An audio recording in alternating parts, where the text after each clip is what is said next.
Hey everyone, Miko here with Behavior Analyst Supervisor. Thank you for joining us for our free Wednesday Zoom calls. Here you're watching on YouTube, but you could also join us on Wednesday. If you're interested in the link to these calls to join live, feel free to send us an email at info@behavioranalystsupervisor.com. You can also just check out our Instagram. We post questions every single day on Instagram. We also post the link to our free Zoom calls. Every Wednesday, we go through a different task list item area, such as A1. We'll talk a little bit about that task list item, and then we'll go through 3 mock exam questions relating to that task list area. We hope that this provides an opportunity for you to learn a little bit more about the task list and also dive deep into question dissection. We here at Behavior Analyst Supervisor really focus on providing explanations on why an answer is correct and why it's also incorrect. So we appreciate that you joined us. If you have any questions throughout the duration of this video, feel free to shoot us an email, hit that like and subscribe button for more information. Also, you can always leave a comment and we'll be sure to reach back out to you. Thanks again, and I'm Miko with Behavior Analyst Supervisor. You'll also be hearing from Amy and Kevin. Talk to you soon. Hello, hello. Anybody here? Seems like it's just a couple of us chickens here. Miko over there in Florida. I'm Kevin. And Also over here off screen is Amy. Hi, It looks like you're also in Florida, Kevin. Yeah, I want to say I'm in the US Virgin Islands. It's a little bit windy, so you might see my hair kind of blow around. Sorry about that. But it's a nice day here. It's actually, I'm in my garage, everybody. But anyway. So I want to talk today about another free Zoom, but today our topic, if I can kind of go into it, is F-5. Wait, Kevin, you forgot to tell them if they stay towards the end, we're Oh, give away well, that's something. your part. Okay, We're go ahead, gonna Amy. give away a free, not seen by anyone, mock when we're done. So mini mock. So just stay on and I'll put your name in a random name generator. Okay, but since there aren't very many of you, you have a really good chance to win. Do have a good chance. Okay, so without further ado, you have more announcements? I always forget. No, So, that's it. okay. F5 is what we're going to talk about today. And if you haven't been here before, I've got these all lined up to go one topic every week for the next year and a half, going all the way through the topics. And at some point, I'm going to post these somewhere, probably on YouTube. Anyway, the point is, come here anytime and let's talk about a particular task list item. Today, F5, conducting preference assessments. This seems easy, I think, but then when you get it in a scenario, you guys know that's the hard part. So let's start with just talking a little bit about it. If you guys can kind of unmute yourself or chat, Miko, tell us what is a reinforcer, a possible reinforcer that you've looked at, either for your staff or yourself or your clients. Let's talk about it. What would that look like? Give me one. Tokens. Wine. Tokens, and Amy says wine, if you guys didn't hear that.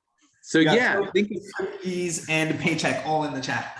and paycheck. Okay. All right. Well, you probably can't affect your paycheck too much or the paycheck for your staff, but you could kind of do some assessments about how much to pay them. Sure, you could do kind of like not the component analysis, but the parametric analysis. But let's not get into a different topic. So if you're talking about paychecks, you could kind of go, well, how much would you like to get paid direct deposit and get an extra $50? Or would you like a check? Those kind of things. We could do that. If we're looking at wine, maybe there's different kinds of wine or different kinds of alcohol, but how would you set those up? And that's kind of where we're getting into the preference assessments. Are you going to, set out different wines around the world and see what Amy picks? I mean, there's an array assessment. Or are you going to just take her into a wine shop and call that a free operant assessment, where she can go and look at any wines on the shelf at any time? You're like, you have $100 limit, just go for it. And you see what she chooses. So you take these ideas, and I do want you to kind of think broadly, not just about you're working with, 5-year-old kids and you're doing DTT. Think about how we all understand reinforcement and preferences, or turn preferences into reinforcements because we assess them and then we actually use them. Okay, so we had paychecks and wine. and tokens. Thank you. So there's another one. You could totally figure out not just the tokens themselves, you're going to use chips, or you're going to use, printed money or that kind of stuff, but what kind of backup reinforcers do you want to use? So that's a great one for array assessments. And let me just get into that before we get into some questions. So when I think of preference assessments, first thing that comes to most of our minds is the array assessment. You're setting out several items, maybe some representation of an activity, like you could have a picture of Hawaii as something you can choose, right? But anyway, you're putting out these arrays, and there's single stimulus preference assessments. There's paired or forced choice, which is giving you two things to choose from. And then there's multiple arrays, pretty much unlimited, but as much as you can fit on a table, that's how many you could do. And of course, then we talk about, are you doing it with replacement? Whereas, you choose the postcard with Hawaii on it, and I go, okay, and I put that back into the array. So you could choose it again, or without replacement, I take it and I say, okay, that's your first choice, got it. Now choose from what's left, okay? There's also things like progressive ratios, which I would love you to know about, because I think they're really important in understanding reinforcers. And then, of course, free operand, which I mentioned. You just have a concurrent schedule. You can go do whatever you want. And you, as the professional, salt the environment. So you put in, like I said, Amy in the wine store, you've got all kinds of choices. And you just see what your clients go for. So that's a free operand assessment. You have lots of opportunities, not just, I can only pick from these items. Okay. All right. So you kind of already know that, I imagine, as you study. But let's look at what a test question or some test questions will look like, and you have to interpret. So you guys know that's the harder part, right? Okay. So I'm going to read it, give you some time to think about it, and then we're going to talk about every option, because that's what we do here at BAS, is not just the right answer, but understand why the other answers aren't as good. Here we go. There's always cleanup after the restaurant closes, and you hate cleaning the tables. One day, you ask an employee to wipe down a table and let her go home 30 minutes early for doing so.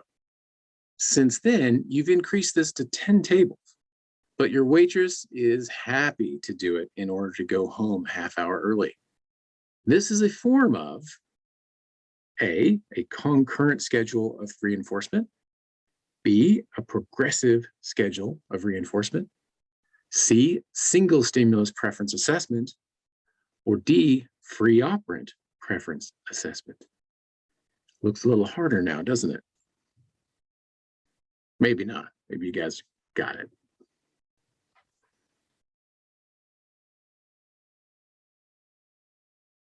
I'm gonna go swimming while you guys are thinking.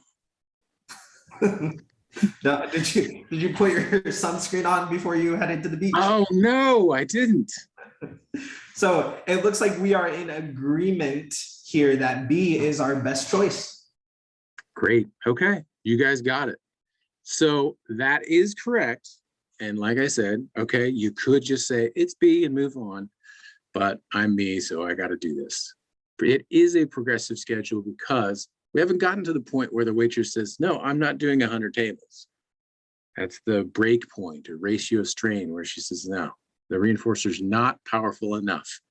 But we do know that we are increasing it a little bit from 1 table to now 10, and the reinforcer is still powerful enough. And that's a form of a progressive ratio. So perfect. Why it is not a concurrent schedule, if you were thinking about any of these others, because she doesn't have any other choices to choose from. And we need to have at least 2 to choose from at any given time. I can take this one or I can take that one. Maybe I offered her the tables or doing some more dishes or something like that in order to go home early. Now I'd be setting up a concurrent schedule of reinforcement, but I didn't. So just know what that would look like so you can see it next time. With the single stimulus preference assessment, maybe this got you a little bit. Yeah, okay, there's only one thing. And we're just presenting it to her one at a time, but there is only one. And with a single stimulus preference assessment, you're just doing one at a time.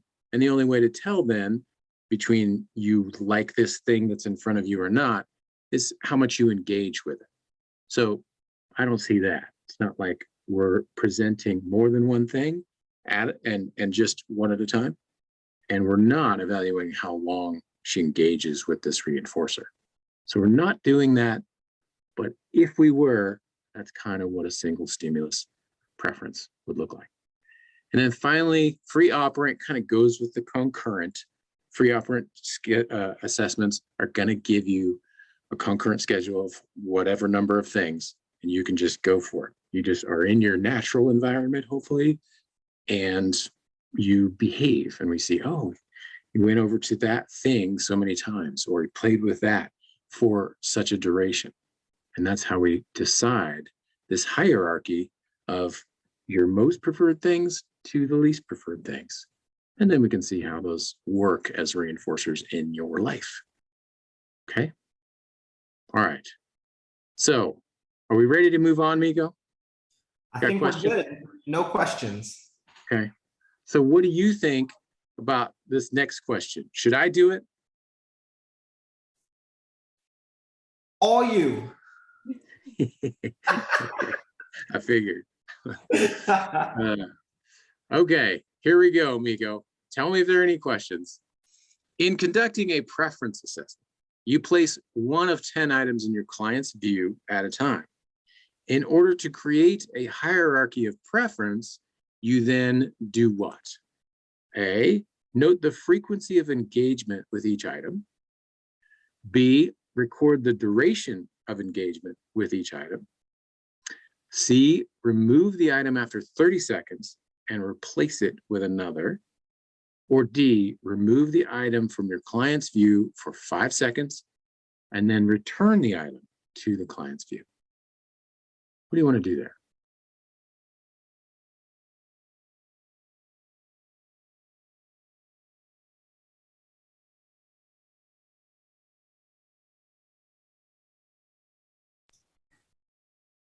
Got a couple answers coming in. We have a few C's and a B. A few C's and a B. Okay. Yeah, we don't have a big group, so you guys could speak up if you want to, ask questions or certainly chat Miko. But all right, so I want you, when you look at the scenario, and this is a strategy that Amy really likes too, is to break down what's happening as you read it. So when I read it, I'm conducting this preference assessment and I place one item of 10 in the client's view at a time, I'm doing a single stimulus preference assessment. I'm just putting one item at a time in front of the client. So if I know I'm doing that, then I can think about what the rest of this procedure looks like. So if I do that, then do I note the frequency of engagement with each item? Maybe I'm seeing how many times, but that only works if it's something that you have to engage with a certain number of times, or that makes sense. So this could be right, but it isn't always right. Think about, some toy like a figure, like a squishy lizard, because I have one. I'm thinking of that. I'm like, okay, so you got this lizard, but it's not like how many times you touch it. That wouldn't make a lot of sense if you only hold it once. So it would make sense if it's a push button toy that makes noise when you push it. Okay, now I can count how many, frequency. But generally we're looking for something different. So keep that A in mind if you were thinking that. Doesn't sound like you were, but B, record the duration of engagement with each item.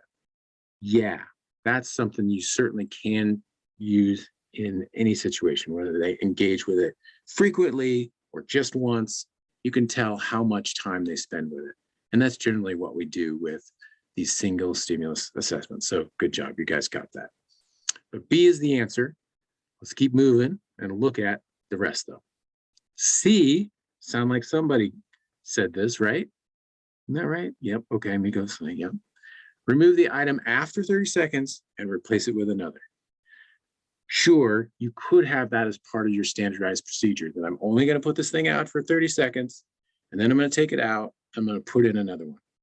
But 30 seconds is arbitrary. Could be a minute, could be an hour. You decide. It doesn't mean you have to do it with 30 seconds and then replace every time. So C's, again, could be right, but it isn't always right. And I want you to see that sometimes, that the answers are like, could be sometimes, but B is pretty much all the time. So A and C are not as right as B. Moving to the last one. D, remove the item from your client's view for 5 seconds, then return it. Okay, that's if you're going to do an array with replacement, then you might do that. You might say, okay, here's your squishy lizard. Thanks. Now let me have the squishy lizard for a second, and you put it behind your back for 5 seconds, and then you rearrange everything and put the squishy lizard back in there. There you go. That could be something you do in a multiple array, but it's not what we're doing in a single stimulus assessment. Okay? Sounds like everybody's clear on that. It's good. I thought this would be harder. Silly me. You guys are killing it. That was a good one. Yeah, I like that. I like to talk about my squishy lizard, apparently. So, are you laughing at me? No, no.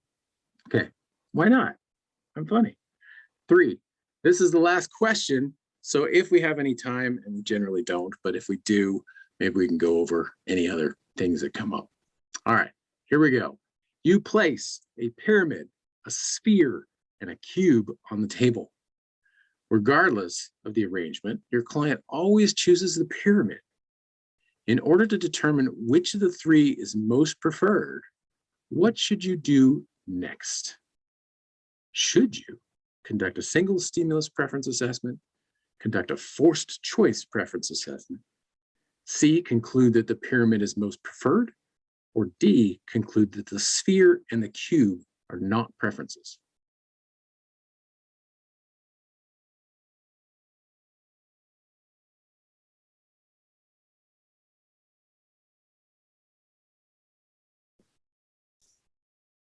We're pondering this one. Yay, finally.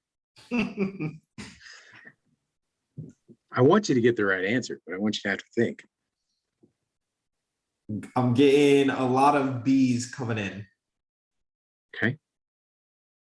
All B's, all B's. now one person said B and everybody else was like, yeah, okay, B, I like it. Okay. Amy hates that, don't you? Every single one is B so far. Okay. Okay. So, and you know, the fun part about this, guys, is it depends on what it says. So sure, we can change it to make it seem like any one of these is right, but there's only one that's right the way it's written. So let's look at that. You've got these 3 things, and they're always choosing the one, the pyramid. All right. So here's the question, and you got to focus on this part. In order to determine which of the 3 is most preferred, that's what you want to know. There's 3 things out there. Which one's the most preferred? What should you do? Well, conduct a single stimulus preference assessment. And even if you already think you know the answer, you obviously think it's B, that's fine. But if you've got that in mind, I still want you to explore these others. So think about, what if I did A? Would that help me in any way? What would it do? Those are the kinds of questions, right? So you say, conduct a single stimulus preference assessment. What would that look like? I would put the pyramid out there and see how long they engage with it. I put the sphere out there and see how long they engage with it. And then the cube and see how long they engage with it. So what would that tell me? It would tell me probably that the pyramid is preferred. But we already know that. And I want you to see that. We already did this. We don't need to redo it. So I'm going to say that C is the right answer. You should conclude that the pyramid is most preferred. We just did it. And we know that given these 3 things, the pyramid is most preferred. That's what we know. And that answers the question. But again, if you said A, this is what that would do, it wouldn't give you any more information. It would probably give you the same information. If you did B, what would that do? conduct a forced choice preference assessment. Okay, so then you could put each thing paired with each other thing, pyramid and sphere. You would probably get pyramid, right? Pyramid and cube, probably pyramid would be preferred. What if you did sphere and cube?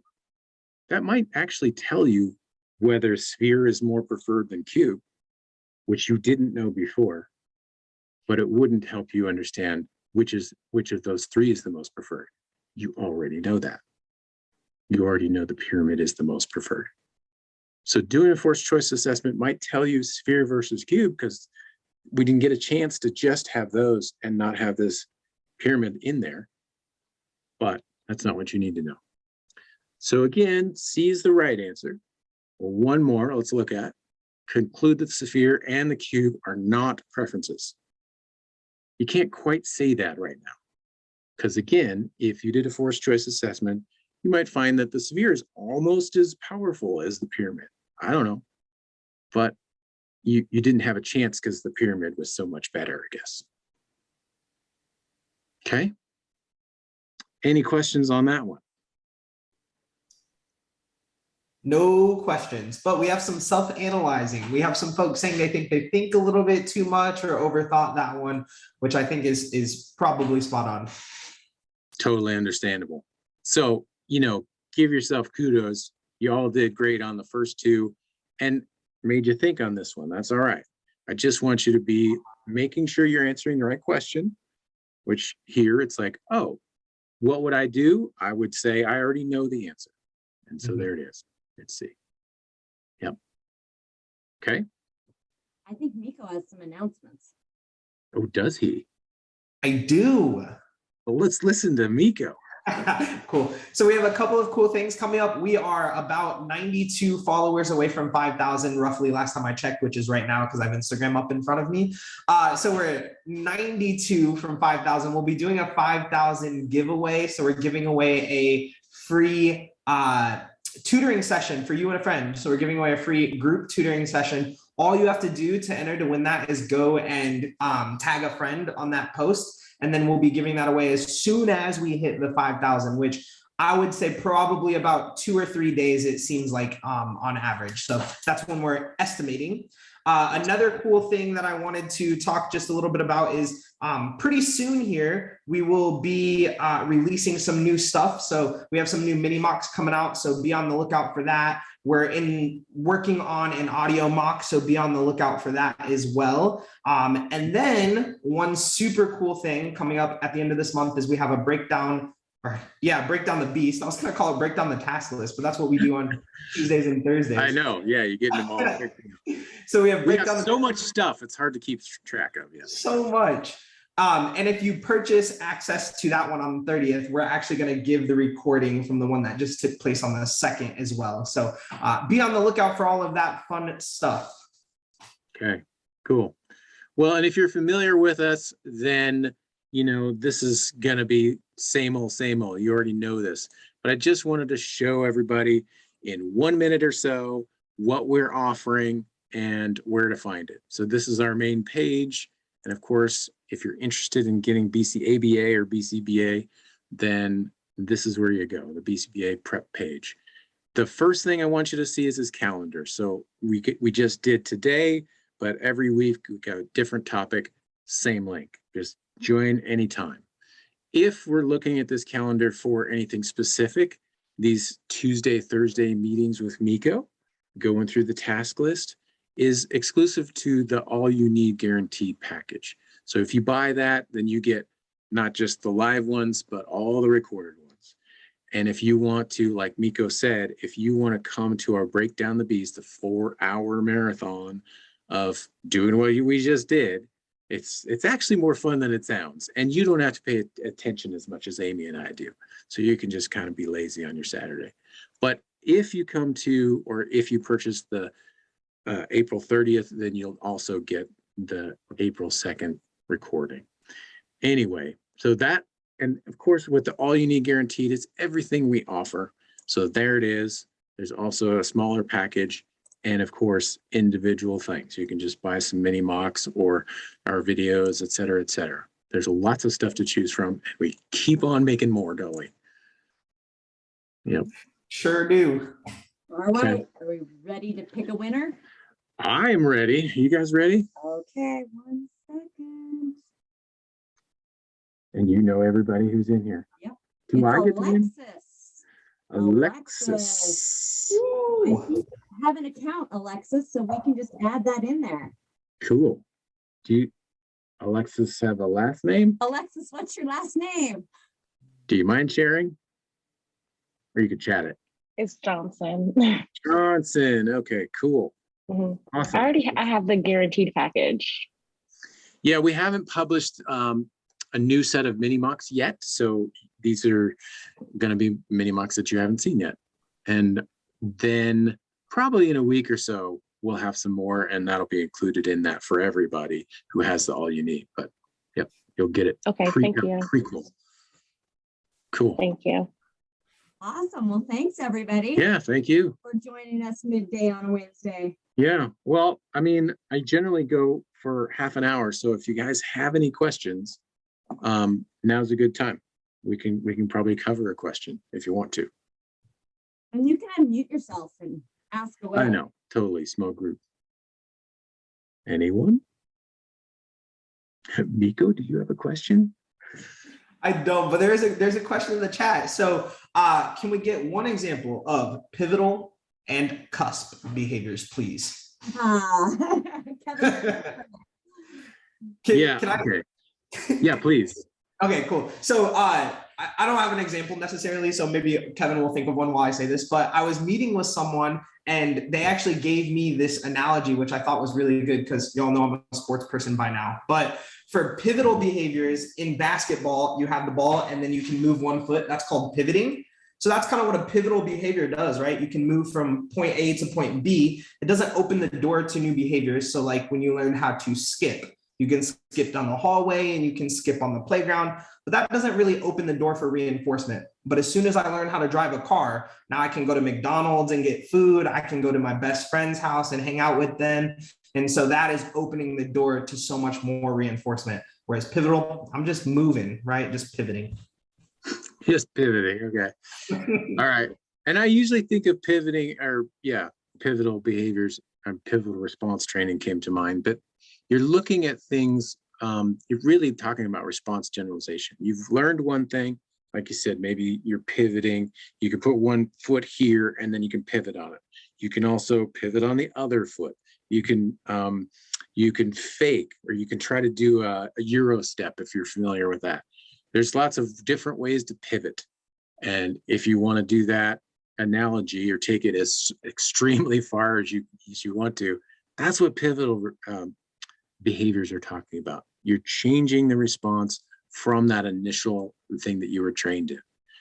The reason why I tend to lump them together, and I don't think the test really cares, I'm over the several years, I haven't heard people say, oh yeah, they ask you that to tell you the difference between a cusp behavior and a pivotal behavior. But I think what they will ask is, this is around generalization. So it's, and I'm going to use the example that's the same for both. And so you can see why I think that they're just too related to kind of tease apart very much.